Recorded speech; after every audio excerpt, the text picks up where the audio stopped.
Yes, contract. Yes, but after that, he broke the ceasefire. He killed our people, and he didn't exchange prisoners. We signed the exchange of prisoners, but he didn't do it. What kind of diplomacy, JD, you are speaking about? What do you mean?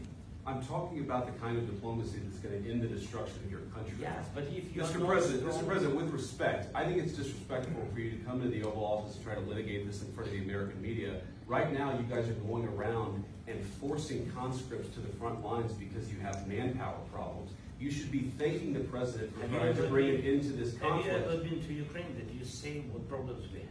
I have been to. I've actually watched and seen the stories, and I know what happens is you bring them on a propaganda tour, Mr. President. Do you disagree that you've had problems bringing people in your military? And do you think that it's respectful to come to the Oval Office of the United States of America and attack the administration that is trying to prevent the destruction of your country? A lot of questions. Let's start from the beginning. Sure. First of all, during the war, everybody has problems. Even you, but you have nice ocean and don't feel now, but you will feel it in the future. God bless. You don't know that. God bless. You don't God know bless. that. You will not have a war. Don't tell us what we're going to feel. We're trying to solve a problem. Don't tell us what we're going to feel. I'm not telling you. Because I'm you're in no answering position to honest dictate questions. that. That's exactly what Remember you're doing. You're in no position to dictate what we're going to feel. We're going to feel very good. We're going to feel very good and very strong. You will feel influence. You're right now not in a very good position. You've allowed yourself to be in a very bad position, and he happens to be right about it. From the very beginning of the war. You're not in a good position. You don't have the cards right now. With us, you start having cards. But right now, you don't. Yeah, you're playing cards. You're playing cards. You're gambling with the lives of millions of people. You're gambling with World War III. You're gambling with World War III. And what you're doing is very disrespectful to the country, this country. That's back to you. Far more than a lot of people said they should have. Have you said thank you once this entire meeting? No, in this entire meeting, you said thank you. You went to Pennsylvania and campaigned for the opposition in October. Offer some words of appreciation for the United States of America and the president who's trying to save your country. Please, you think that if you will speak very loudly about the war, He's not speaking loudly. He's not speaking loudly. Your country is in big trouble. Wait a minute. No. You've done a lot of talking. Your country is in big trouble. I know. You're not winning. You're not winning this. You have a damn good chance of coming out okay because of us. Mr. President, we are staying in our country, staying strong from the very beginning of the war. We've been alone.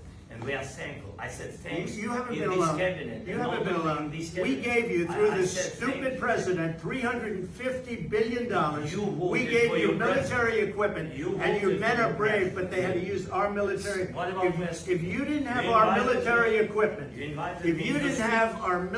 equipment, this war would have been over in 2 weeks. In 3 days, I heard it from Putin. In 3 days. This is something maybe less. In 2 weeks, of course, yes. It's going to be a very hard thing to do business like this. Again, just say thank you. I said a lot of times to American people. Accept that there are disagreements, and let's go litigate those disagreements rather than trying to fight it out in the American media when you're wrong.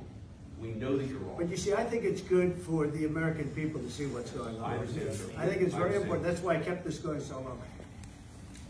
You have to be thankful. You don't have the cards. You're buried there. Your people are dying. You're running low on soldiers. Listen, you're running low on soldiers. It would be a damn good thing. And then you tell us, I don't want a ceasefire. I don't want a ceasefire. I want to go and I want this. Look, if you could get a ceasefire right now, I tell you, you take it so the bullets stop flying and your men stop getting killed. Of course, we want to stop the war. But you're saying you don't want a ceasefire. I want a ceasefire because you'll get a ceasefire faster than an agreement. Ask our people about a ceasefire, what they think. That wasn't with me. That wasn't with me. That was with a guy named Biden, who was not a smart person. That was with Obama. It was your president. Excuse me. That was with Obama, who gave you sheets, and I gave you javelins. Yes. I gave you the javelins to take out all those tanks. Obama gave you sheets. In fact, the statement is, Obama gave sheets and Trump gave javelins. You got to be more thankful. Because let me tell you, you don't have the cards. With us, you have the cards. But without us, you don't have any cards. One more question to Mr. Vice President.